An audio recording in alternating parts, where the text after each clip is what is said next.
En 1978, une interview inédite d'Audrey Hepburn refait surface et brise son image idyllique. Elle y avoue tous les liens de ses parents avec les nazis, son engagement clandestin dans la résistance à l'âge de 15 ans et la vérité bouleversante sur sa liaison avec JFK. Mais la révélation la plus choquante reste la véritable raison de son départ d'Hollywood au sommet de sa gloire. Aujourd'hui, nous levons le voile sur le passé trouble de l'une des stars les plus aimées du cinéma. Audrey Hepburn est née le 4 mai 1929 à Ixelles, près de Bruxelles, en Belgique. Son nom complet était Audrey Kathleen Rustin. Son père était banquier et d'origine britannique et autrichienne. Sa mère était issue d'une famille noble néerlandaise. Chose surprenante, les deux parents d'Audrey ont soutenu les idées nazies dans les années 1930. Sa mère a même rencontré Adolf Hitler en 1935 et a écrit des articles à sa gloire. Ce sombre pan du passé familial allait tourmenter Audrey pendant des années. Plus tard, son père ajouta Hepburn à leur nom de famille, prétendant qu'ils étaient apparentés à la noblesse écossaise. C'était faux, mais cela ajouta une touche de mystère à la vie d'Audrey.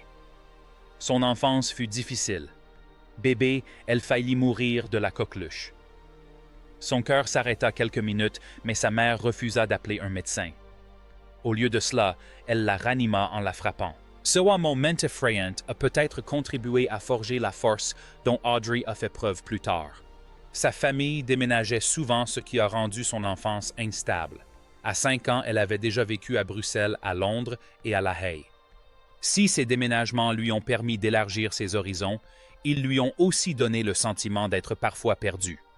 C'est pourtant durant cette période qu'Audrey a appris à parler couramment plusieurs langues. Cette compétence lui serait plus tard précieuse pour devenir une star internationale du cinéma. Quand Audrey avait 6 ans, ses parents ont divorcé. Son père a quitté le foyer sans donner d'explications. Sa mère lui a dit qu'il était parti en voyage et qu'il ne reviendrait pas. Désemparée et le cœur brisé, la jeune Audrey écrivait chaque jour à son père, mais ses lettres n'ont jamais été envoyées car personne ne savait où il était. Plus tard, Audrey a confié que c'était l'expérience la plus douloureuse de sa vie. Elle se souvenait aussi d'avoir entendu sa mère pleurer la nuit, ce qui accentuait sa tristesse et sa peur d'être abandonnée. La même année, Audrey fut envoyée en pensionnat en Angleterre. Elle commença à prendre des cours de ballet et se passionna pour la danse. Devenir ballerine devint son rêve. Son séjour paisible en Angleterre fut cependant de courte durée. En 1939, au début de la Seconde Guerre mondiale, sa mère ramena la famille aux Pays-Bas, pensant qu'ils y seraient plus en sécurité. Malheureusement, cette décision les a conduits au cœur de l'Europe occupée par les nazis. Audrey Hepburn n'avait que 11 ans lorsque les nazis ont envahi les Pays-Bas le 10 mai 1940. Sa vie confortable est basculée. Soudain, la peur et le danger ont envahi son quotidien. En 1942, son oncle Otto van Limburg-Styrum a été assassiné par les nazis pour un acte de résistance. Cet événement a bouleversé à jamais la vision du monde d'Audrey. Sa famille déménagea à Velp, mais la vie y devint chaque jour plus difficile. En janvier 1945, les livraisons de nourriture cessèrent et le froid hivernal aggrava la situation. La famille d'Audrey, autrefois aisée, dut faire de longues files d'attente pour se nourrir. Souvent, il ne restait plus rien à acheter. Les bombes tombaient en la nuit, et le jour, ils se réfugiaient dans les caves pour échapper aux avions de chasse. Les maladies se propagent à Yent, et tous les habitants de Velp, y compris Audrey, durent subir des injections douloureuses pour se protéger du typhus. Hiver 1944-1945. Surnommé l'hiver de la famine fut marqué par d'horribles souffrances. La nourriture devint presque introuvable. Aux Pays-Bas, certains ne consommaient que 400 calories par jour. La famille d'Audrey, à court de provisions, se mit à manger des bulbes de tulipes difficiles à digérer et presque dépourvus de valeur nutritive. Quand même ces bulbes vinrent à manquer, ils cherchèrent des herbes sauvages à manger. Audrey n'avait que 15 ans et s'affaiblit considérablement. Elle souffrit d'anémie et d'œdème douloureux dus à la malnutrition. Si dénutrie, elle ne pouvait plus malgré sa passion pour la danse. Sans chauffage, Audrey et sa famille se réfugièrent à la cave. Ces mois la marquèrent à jamais physiquement et émotionnellement. Malgré tout, Audrey fit preuve d'un courage incroyable. À 15 ans, elle rejoignit la résistance néerlandaise. Elle travaillait avec le docteur Hendrik, accomplissant des actes qui auraient pu lui coûter la vie. Elle se produisait dans des spectacles de ballet clandestins pour récolter des fonds pour les personnes cachées. Ces spectacles étaient si discrets que le public n'osait même pas applaudir de peur d'être découvert. Audrey livrait également des journaux clandestins pour la résistance. Elle dissimulait les journaux dans ses chaussettes et parcourait la campagne à vélo, risquant sa vie à chaque trajet. Un jour, elle dut remettre un message à un pilote britannique qui se cachait des nazis. Sur le chemin du retour, elle croisa des policiers nazis. Faisant preuve d'une grande vivacité d'esprit, elle se mit à cueillir des fleurs et les offrit aux soldats souriants tandis qu'ils contrôlaient ses papiers. Sa réactivité lui sauva la vie. La guerre laissa des séquelles indélébiles sur Audrey. La famine subie durant son adolescence affecta sa santé à jamais. Elle resta très mince toute sa vie en partie à cause des épreuves de la guerre. Elle souffrait également d'anémie, ce qui la rendait fatiguée et faible. Son estomac ne se remit jamais complètement d'avoir mangé des bulbes de tulipes et de l'herbe. Certains pensent que la malnutrition dont elle a souffert a contribué à ses maladies ultérieures, mais cela reste incertain. Ce qui est certain, c'est que ces années ont profondément marqué Audrey. En 1951, la vie d'Audrey bascula. Alors qu'elle tournait un court-métrage intitulé Monte Carlo Baby. En France, elle fut remarquée par la célèbre écrivaine Colette. Colette cherchait une actrice pour interpréter le rôle de Gigi dans sa pièce de Broadway. Dès qu'elle vit Audrey, elle sut qu'elle avait trouvé la perle rare. Audrey appréhendait de jouer sur scène, car elle n'en avait jamais fait auparavant. Elle avait même confié à Colette qu'elle ne se sentait pas capable de jouer la comédie, mais Colette croyait en elle et la convainquit d'accepter le rôle. Audrey travailla d'arrache-pied pour se préparer à incarner Gigi. Elle apprit son texte pendant la traversée en bateau vers New York et répéta sans cesse. Au début, elle avait du mal à projeter sa voix et les répétitions étaient stressantes. Mais le soir de la première, Audrey charma le public. Les critiques la qualifièrent d'envoûtante et de captivante. La pièce connut un immense succès avec plus de 200 représentations. Le nom d'Audrey s'illumina au-dessus du théâtre, un honneur presque inouï pour une débutante. L'ascension d'Audrey Hepburn vers la gloire commença avec Vacances romaines en 1953 et son histoire relève de la pure magie. Le rôle de la princesse Anne n'était même pas prévu pour elle. Elle avait été initialement attribuée à Elizabeth Taylor. My Tout a basculé lorsque le réalisateur William Wyler a vu l'essai d'Audrey. Le 18 septembre 1951, elle se rendait au studio Pinewood pour ce qu'elle pensait être une audition ordinaire. Wyler, qui l'observait de loin à Hollywood, fut subjugué par son charme naturel. Même après la fin de l'essai, il continua de filmer et l'interrogea sur sa vie pendant la Seconde Guerre mondiale. L'honnêteté et la personnalité d'Audrey l'ont tellement marquée que Wyler a décidé qu'elle était parfaite pour le rôle. Son choix ne faisait pas l'unanimité. Les dirigeants de Paramount s'inquiétaient de confier un rôle à une inconnue dans un film d'une telle envergure, d'autant plus que le budget s'élevait à $1 million. Mais Wyler croyait en Audrey. Il leur dit « Cette fille deviendra une grande star ». Il avait raison.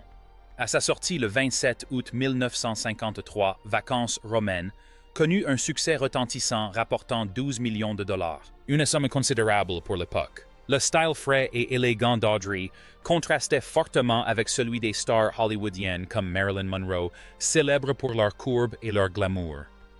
Audrey a apporté une touche nouvelle et inoubliable à l'écran. Son interprétation de la princesse Anne était si convaincante que Paramount a dû conclure un accord avec le gouvernement britannique. La société ne souhaitait pas que le public pense que le personnage était inspiré de la princesse Margaret ou de la famille royale britannique. Le film est également entré dans l'histoire comme le premier film américain entièrement tourné en Italie. Le tournage à Rome a donné une impression d'authenticité, mais n'a pas été sans difficulté. Le budget a été dépassé de cents $0, mais le pari s'est avéré payant. Le succès de Vacances romaines a même lancé une mode, celle des tournages hollywoodiens à Rome, que la presse a surnommé Hollywood sur le Tibre. Le rôle d'Audrey Hepburn dans Vacances Romaines lui valut l'Oscar de la meilleure actrice en 1954. À seulement 24 ans, elle était l'une des plus jeunes lauréates de l'histoire de cette récompense. La cérémonie qui eut lieu le 25 mars 1954 fut particulière car Audrey Hepburn ne put s'y rendre à Los Angeles. Elle jouait alors dans la pièce Ondine à Broadway à New York. Vêtue d'une simple robe blanche Givenchy et encore maquillée pour la scène, elle apparut par visioconférence. Quand son nom a été annoncé, elle était si surprise qu'elle a déclaré plus tard « Je ne savais pas quoi faire ». Elle a même embrassé le présentateur Gene Herschel sur les lèvres, un moment dont tout le monde parle encore. Ce soir-là, un incident amusant s'est produit. Audrey a failli perdre son Oscar. Elle l'a accidentellement oublié dans la salle de bain, mais heureusement quelqu'un l'a trouvé avant son départ. Ce petit incident est devenu une anecdote charmante que l'on aime raconter à son sujet. La victoire d'Audrey Hepburn aux Oscars ne se résumait pas à sa seule performance. Elle témoignait aussi de la confiance que Gregory Peck lui portait. Bien qu'il fût déjà une grande vedette, Peck insista pour que le nom d'Audrey figure à côté du sien au-dessus du titre du film. Il prédit également sa victoire aux Oscars et il avait vu juste. 3 jours plus tard seulement, le 28 mars 1954, Audrey remporta un Tony Award pour Ondine, devenant ainsi l'une des rares personnes à avoir remporté un Oscar et un Tony la même semaine. Son film suivant, Sabrina, sorti en 1954, un peu plus d'un an après Vacances Romaines. Réalisé par Billy Wilder, il révéla une autre facette d'Audrey. Elle y incarnait Sabrina, la fille d'un chauffeur tiraillé entre 2 frères fortunés, interprétés par Humphrey Bogart et William Holden. Le tournage fut difficile. Bogart, beaucoup plus âgé qu'Audrey, se montra peu aimable à son égard et se plaignait souvent de son jeu d'actrice. Mais le charme et le talent d'Audrey brillèrent. Sa performance fut si remarquable qu'elle obtint sa 2e nomination aux Oscars. Sabrina marqua également le début d'une collaboration importante dans la vie d'Audrey, son partenariat avec le couturier français Hubert de Givenchy. Pour le film, Audrey insista pour porter les créations de Givenchy plutôt que les costumes habituels fournis par le studio.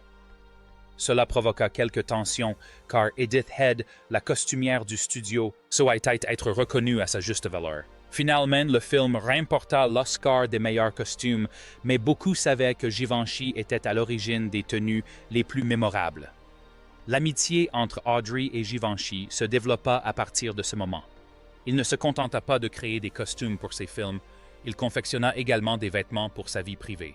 La fameuse petite robe noire qu'elle portait dans Diamant sur canapé, 1960, et était l'une de ses créations. Elle devint si célèbre que des années plus tard, elle fut vendue aux enchères pour 923 $. Audrey considérait Givenchy comme son meilleur ami et affirmait que ses créations lui donnaient confiance en elle. Il partageait ce sentiment déclarant qu'elle n'était pas seulement une muse, mais une source d'inspiration pour tout ce qu'il entreprenait. Le choix d'Audrey Hepburn pour incarner Eliza Doolittle dans l'adaptation cinématographique de My Fair Lady en 1964 demeure l'une des décisions les plus controversées d'Hollywood.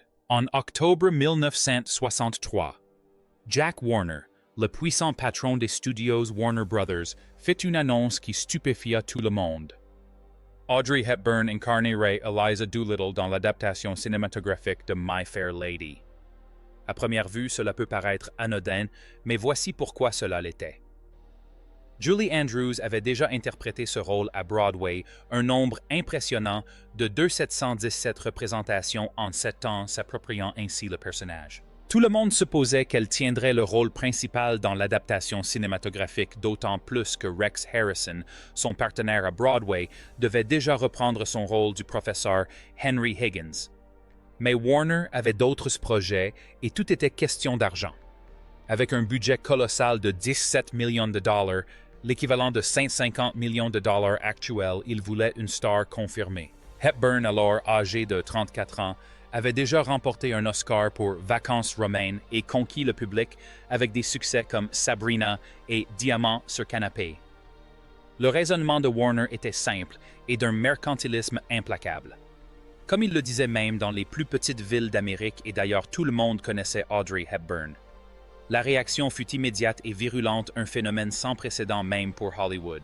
Les fans étaient tellement indignés qu'ils ont fait paraître une coûteuse publicité pleine page dans le magazine Variety pour condamner la décision de Warner. Même le parolier de la comédie musicale Alan J. Lerner ne put contenir sa fureur et écrivit en privé à Andrews que cette décision était une telle stupidité qu'il ne pouvait supporter d'y penser. La pression devint si intense que Hepburn elle-même devint extrêmement nerveuse, envisageant même de renoncer au rôle. Mais c'est là que l'histoire prend une tournure ironique. Julie Andrews, désormais libérée de ses engagements pour My Fair Lady, accepta le rôle-titre dans Mary Poppins de Disney. Ce fut une véritable aubaine. Mary Poppins fut un immense succès et Andrews remporta l'Oscar de la meilleure actrice. Comble de l'ironie en recevant son Oscar, elle remercia Jack Warner sans qui rien de tout cela n'aurait été possible. Luck Dramney s'arrêta pas là. Déterminée à faire taire ses détracteurs, Hepburn se consacra corps et âme à la préparation du rôle suivant, notamment des mois de cours de chant intensif. Mais à son insu, le studio avait déjà décidé de doubler sa voix chantée avec celle de Marni Nixon. Lorsqu'elle l'apprit finalement 3 mois seulement avant la première du film, elle fut anéantie et aurait pleuré dans sa loge. Elle avait passé d'innombrables heures à s'entraîner parfois jusqu'à 12 heures par jour, persuadée que sa voix serait utilisée. Le coup de grâce survint pendant la saison des récompenses.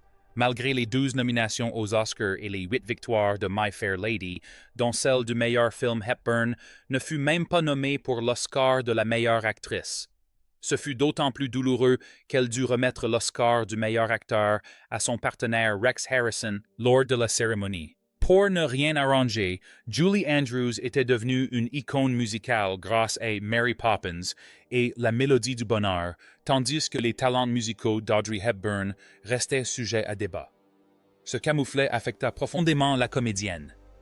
Bien qu'elle ait remporté un Oscar pour Vacances romaines en 1954, elle ne reçut qu'une seule autre nomination au cours de sa carrière pour Seul dans la nuit en 1967. La controverse fut si importante que le Los Angeles Times publia en première page un article intitulé « Le mystère de l'Oscar d'Audrey Hepburn » dans lequel un membre anonyme de l'Académie révélait la dure vérité.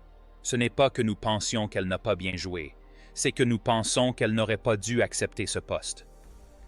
Parallèlement, la vie d'Audrey Hepburn fut riche en amour, en peine de cœur et en expériences inoubliables. En 1954, alors qu'elle tournait le film Sabrina, Audrey, âgée de 24 ans, tomba amoureuse de son partenaire William Holden, 35 ans, marié et père de 2 enfants.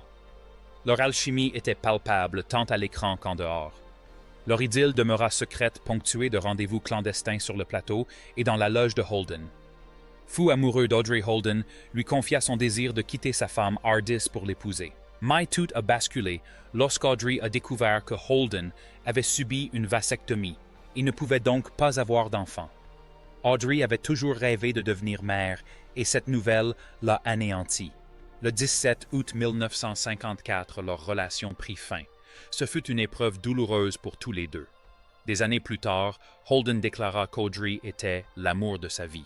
Lorsqu'ils travaillèrent à nouveau ensemble en 1964 sur Paris When It Sizzles, son alcoolisme s'était aggravé et il fut même hospitalisé pendant le tournage. Leur passé les avait profondément marqués.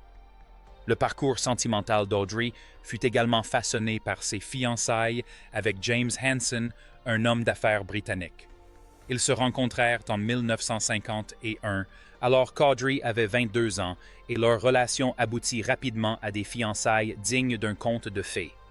Elle commença à organiser un mariage grandiose début 1952, allant même jusqu'à faire confectionner sa robe de mariée par les célèbres sœurs Fontana à Rome. Mais à l'approche du mariage, Audrey comprit que leur vie trépidante les empêcherait d'être ensemble. Elle décida donc d'annuler les noces quelques jours avant la date prévue. Elle demanda aux sœurs Fontana de donner sa robe à une jeune mariée pauvre qui n'avait pas les moyens de s'en offrir une. Cette jeune femme amabile Altobella porta la robe le jour de son mariage, le 25 septembre 1952. 10 années plus tard, Audrey admet qu'à l'époque, elle était trop jeune pour comprendre pleinement ce qu'elle désirait dans une relation. En 1954, elle épousa Mel Ferrer, acteur et réalisateur, après l'avoir rencontré lors d'une soirée chez Gregory Peck. Leur mariage fut célébré en secret en Suisse et Audrey portait une magnifique robe mi-longue signée Pierre Balmain. À Hollywood, leur relation suscita de nombreuses inquiétudes. Mel avait 12 ans de plus qu'Audrey avait divorcé 2 fois et semblait exercer une forte influence sur ses choix. Il l'a convaincu de refuser des rôles dans des films importants comme Le Journal d'Anne Frank. Bien qu'ils aient tourné 9 films ensemble durant leur mariage, certains estimaient que son emprise limitait sa carrière. Malgré les difficultés, Audrey lui est restée fidèle et a même défendu leur relation lors d'interviews. Leur mariage dura 14 ans, mais en 1968. Les tensions étaient devenues insupportables et ils divorcèrent. Audrey confia plus tard que Mel lui avait donné confiance en elle en tant qu'actrice, malgré les difficultés de leur relation. Le rêve d'Audrey de devenir mère fut mis à rude épreuve par de nombreuses épreuves douloureuses. Elle fit plusieurs fausses couches entre 1955 et 1967. Sa première fausse couche survint pendant le tournage de Guerre et paix. Une autre perte survint en 1959 lors du tournage de The Unforgiven. En 1965, Audrey vécut une épreuve des plus douloureuses, la perte de son enfant à la naissance au 7e mois de sa grossesse. Elle sombra dans une profonde dépression et se retira de la vie publique pour se reconstruire. Mais Audrey ne renonça jamais à son rêve. En 1960, elle donna naissance à son premier fils, Sean. Plus tard, en 1970, elle donna naissance à son deuxième fils, Luca, après son mariage avec Andrea Dotti. Ces expériences marquèrent la vie d'Audrey et inspirèrent son engagement ultérieur auprès de l'UNICEF, où elle devint une fervente défenseur des mères et des enfants. Audrey vécut également une brève idylle avec John F. Kennedy en 1954. Elle avait 25 ans et il était un jeune sénateur. Elles se rencontrèrent lors d'une réception chez Gregory Peck et le coup de foudre fut immédiat. Ils se sont vus en secret pendant un court moment, mais tous deux savaient que cela ne pouvait pas durer. Kennedy était marié et la carrière d'Audrey était en plein essor. Leur dernière rencontre eut lieu dans une maison de plage à Malibu où ils décidèrent de se séparer. Lorsque Kennedy fut assassiné en 1963, Audrey fut anéantie et annula ses projets pendant une semaine pour faire son deuil. Des années plus tard, elle décrivit sa relation avec Kennedy comme un souvenir indélébile. En 1967, Audrey Hepburn fit un choix qui stupéfia tout le monde. Au sommet de sa gloire adulée par des millions de personnes, elle avait brillé dans des films cultes comme Vacances romaines, Diamant sur canapé et My Fair Lady. Elle avait remporté un Oscar et d'autres prix prestigieux, mais elle renonça à tout. À 38 ans, elle décida de quitter Hollywood pour se consacrer à sa famille. Audrey avait connu la douleur de plusieurs fausses couches et avait compris qu'elle ne pouvait concilier sa carrière et son rêve de devenir mère. Elle a donc choisi la famille plutôt que la célébrité. Audrey s'est éloignée des projecteurs d'Hollywood.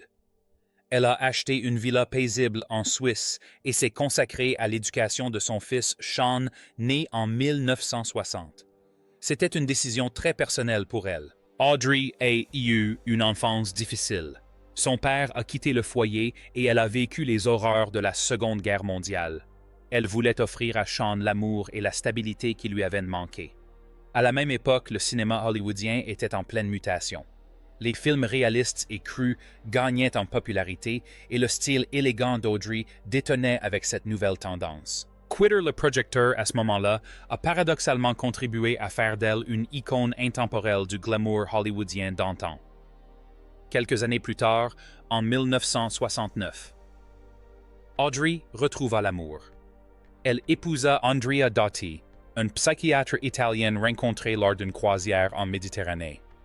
Il avait 9 ans de moins qu'elle, mais Audrey était convaincue qu'il pourrait lui offrir la vie de famille stable dont elle rêvait. Ils se marièrent en toute intimité en Suisse, loin du tumulte hollywoodien.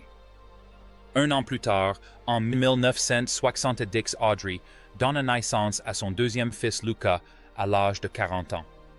Elle avait le sentiment que ses sacrifices avaient importé leurs fruits. La famille était sa priorité absolue et elle avait enfin la famille dont elle avait toujours rêvé. Mais tout n'était pas rose. Le travail d'Andrea l'éloignait souvent et leur vie était très différente. Audrey, qui avait jadis été la coqueluche d'Hollywood, s'était habituée à une vie plus paisible à Rome. Mais Andrea attendait d'elle qu'elle soit une épouse italienne traditionnelle, ce qui créa des tensions. Puis survint un événement qui la blessa profondément, l'infidélité d'Andrea. Il eut d'innombrables liaisons durant leur mariage.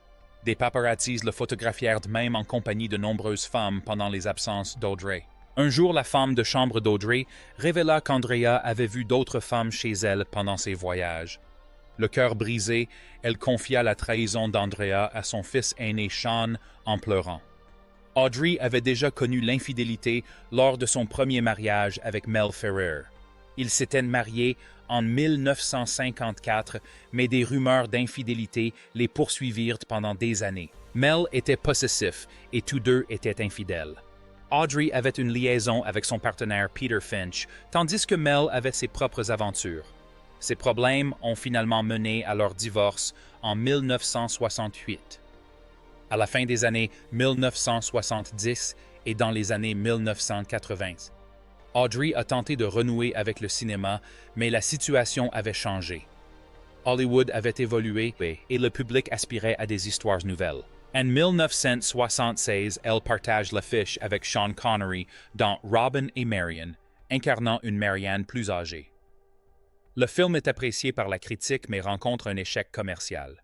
En 1979, elle joue dans Bloodline, un thriller au thème sombre bien loin de l'élégance légère qui la caractérisait. Durant le tournage, elle se confiait à son partenaire, Ben Gazzara, au sujet de ses problèmes conjugaux et ils entretiennent une brève liaison. Lorsqu'elle joua dans They All Laughed en 1981, le film passa presque inaperçu. Audrey comprit alors que son aventure hollywoodienne touchait à sa fin. Son dernier rôle au cinéma fut dans Always de Steven Spielberg en 1989. Elle y incarnait un ange dans une scène courte mais poignante, écrite spécialement pour elle par Spielberg. Ce fut un adieu tout en douceur et en grâce au monde du cinéma. Après cela, Audrey abandonna définitivement le métier d'actrice et se consacra entièrement à l'humanitaire, mettant sa vie au service des autres. En 1988, elle devint ambassadrice de bonne volonté de l'UNICEF. En seulement 5 ans, elle visita plus de 50 pays. Son premier voyage la mena en Éthiopie, où la sécheresse et la guerre avaient plongé des enfants dans la famine. Elle travailla sans relâche, accordant des interviews quotidiennement pour sensibiliser le public au sort de ses enfants. En 1989, elle se rendit au Soudan en pleine guerre civile et visita des camps où les gens avaient trouvé refuge. Audrey voyagea dans de nombreux pays, notamment au Kenya, au Guatemala, au Vietnam et en Somalie. Partout où elle y allait, elle s'efforçait d'aider les enfants en souffrance. Même atteinte d'un cancer en 1992, elle insista pour se rendre en Somalie. Pendant la guerre, elle s'est rendue dans des zones dangereuses et a remercié les soldats qui lui venaient en aide. Son courage et sa bonté ont inspiré tous ceux qui l'ont rencontrée. Audrey n'a pas utilisé sa notoriété pour se mettre en avant. Au contraire, elle l'a mise au service de la cause des enfants. Après son voyage en Éthiopie, elle a déclaré « Aujourd'hui, je ne cherche plus à promouvoir Audrey Hepburn. Ce qui m'intéresse, c'est de montrer au monde comment il peut aider l'Éthiopie. » Elle a prononcé des discours, rencontré des représentants des gouvernements et collaboré avec les médias pour diffuser le message de l'UNICEF. Elle a même marché avec des enfants au Vietnam pour sensibiliser le public à leurs difficultés. Au Bangladesh, elle a été photographiée en train d'administrer des vaccins contre la polio, ce qui a incité de nombreuses personnes à soutenir les campagnes de vaccination. Ses actions ont démontré que la notoriété pouvait être mise au service d'une bonne cause et son travail acharné a eu un impact concret sur la vie des enfants. Le Lion d'Audrey avec l'UNICEF remonte à son enfance. Elle a grandi pendant la Seconde Guerre mondiale et a vécu l'occupation allemande des Pays-Bas. Durant le terrible hiver de 1944, sa famille et elle ont survécu en mangeant des bulbes de tulipes et de l'herbe. Après la guerre, elle a reçu de la nourriture et des soins médicaux de l'organisation qui a précédé l'UNICEF. Elle disait toujours que cette aide lui avait sauvé la vie. Cela lui donna envie d'aider les autres de la même manière. Lors de ses visites aux enfants Independence Missions, elle leur disait « Je sais ce que vous ressentez ». Cela rendait son travail avec l'UNICEF profondément personnel et significatif. Au cours de ces dernières années, l'engagement d'Audrey envers l'UNICEF s'intensifia encore. En 1992, elle apprit qu'elle était atteinte d'un cancer. Bien que très malade, elle entreprit une dernière mission en Somalie. Le pays était alors en proie à la guerre et de nombreux enfants souffraient de la faim. Audrey refusa d'annuler ce voyage malgré les dangers. Elle remercia les soldats qui lui portaient secours, affirmant que leur compassion lui redonnait espoir.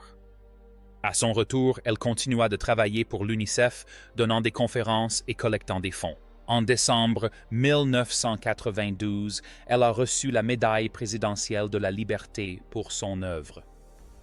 Audrey s'est éteinte en janvier 1993, mais son message est resté vivace. Ceux qui en doivent en donner à ceux qui n'ont rien. Sa vie fut un magnifique exemple de bonté, de courage et d'amour.